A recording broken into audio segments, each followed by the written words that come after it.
Reduce, reuse, and recycle is a common phrase that we learn in elementary school that we often brush off. This phrase has shown us through these past years how pollution has affected our society today. Many people believe that recycling is not a mandatory or a relevant thing, but in recent studies, it has been said that over 7 million people have died prematurely because of pollution, because of our lack of recycling. Today I'll be taking you through the 3 different points why recycling should become mandatory. The historical aspect, the biological advantage, and the economical advantage. Starting with the historical aspect, recycling originated in the 9th century in Japan. According to Northeast Recycling Council, they were the first ones to discover that paper, which when they created this, they learned how to recycle, and that they soon realized that they needed a way to replace these materials quicker because of how much paper they were using. So they came up with recycling.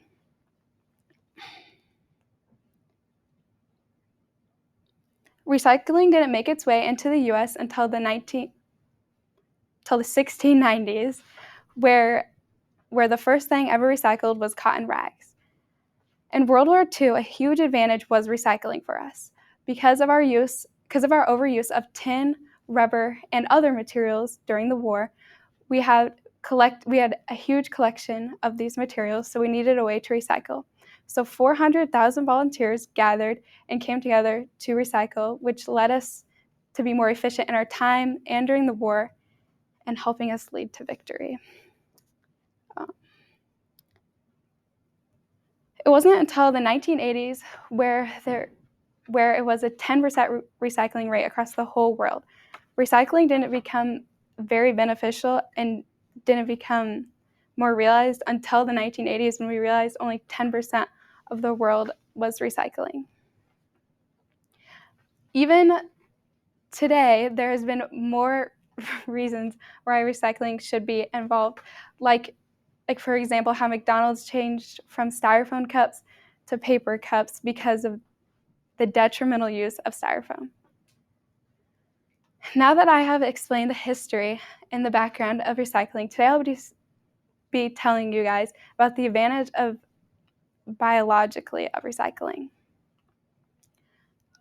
According to amymyers.com, 1,500 pounds of trash are produced each year by each individual.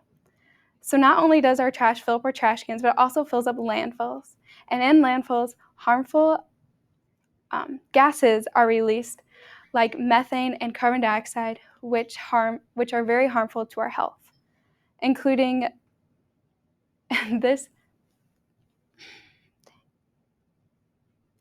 These problems include respiratory and birth defects, and in worst cases, death. Recycling not only harms our health, but it also reduces energy. By using reproduced materials, we can limit our energy down to 60%. Meaning when we create new materials like new paper every day and cardboard, we are using way more energy than we would if we used repurposed paper and recycled cans and metal, which would cut it down to 60%. And by doing this, we cut down our carbon emissions by 30 to 40 tons. Now that I've explained to you the biological advantages of using and recycling and making it more mandatory, I will now explain to you the economical benefits. According to EPA.gov, the Environmental Protection Agency, they released the REI report, which explains the benefits of recycling and what it has done for us economically. There has been over 600,000 jobs produced during 2020, including sorters, drivers, and managers. And all these jobs include room to grow. And the median pay for these jobs are $30,000. So even though you might start as a $30,000 a year truck driver, you might end the year with $40,000. Also calculated in this report, there was over $30 billion in wages to each person. No, that's not right. Over $30 billion of wages calculated in America.